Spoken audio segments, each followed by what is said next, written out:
आणि सगळ्यात महत्वाचं म्हणजे दत्त महाराजांनी स्वतः अध्याय क्रमांक 53 मध्ये सांगितलेलं आहे, आम्ही कुठं असतो आणि आशीर्वाद कुणाला देतो आणि गुरुचरित्र कुणी वाचावं. त्यामध्ये एक ओवी आहे, अंतःकरण असता पवित्र सदाकाळ वाचावे गुरुचरित्र. लक्षात घ्या.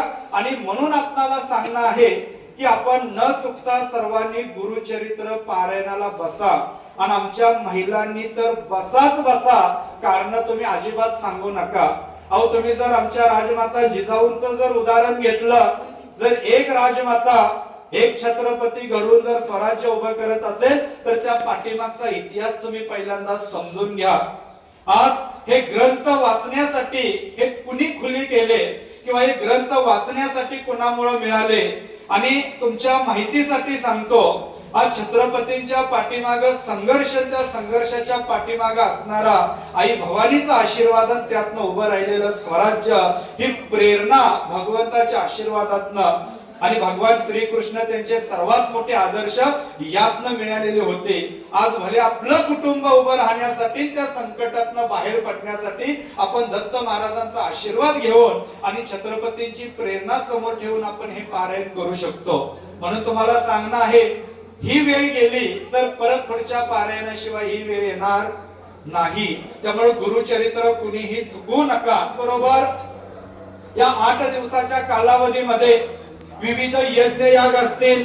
सकाळी 6 वाजता नित्य स्वाहाकार, सगळ्यात महत्वाचा यज्ञ 6 ते 7:30 नित्य स्वाहाकाराचा असेल. दररोज सकाळी 10:30 नंतर विविध यज्ञ असतील. हे 8 दिवसाच्या कालावधीमध्ये या ठिकाणी होणार आहे.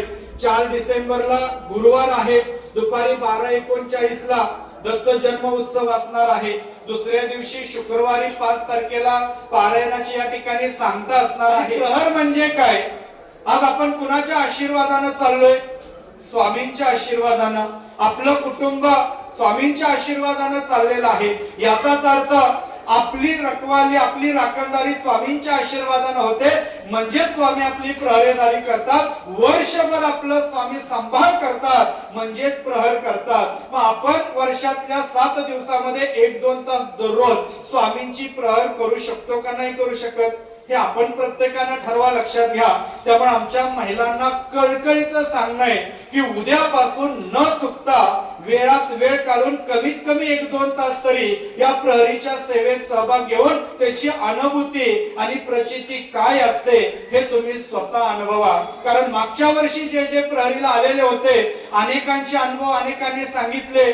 मागच्या प्रहरीला आपल्या मागच्या दरबार त्या ठिकाणी होता, त्यावेळी एक असा चमत्कार घडला की स्वामींची परछाई रात्री 2 वाजता औदुंबराजवळ तयार झालेली होती. लक्षात ठेवा, ही मागच्या वर्षीच्या प्रहरीची घटना आहे, आपण सांगितली नव्हती. मला तुम्हाला काय सांगायचंय की प्रहर म्हणजे काय?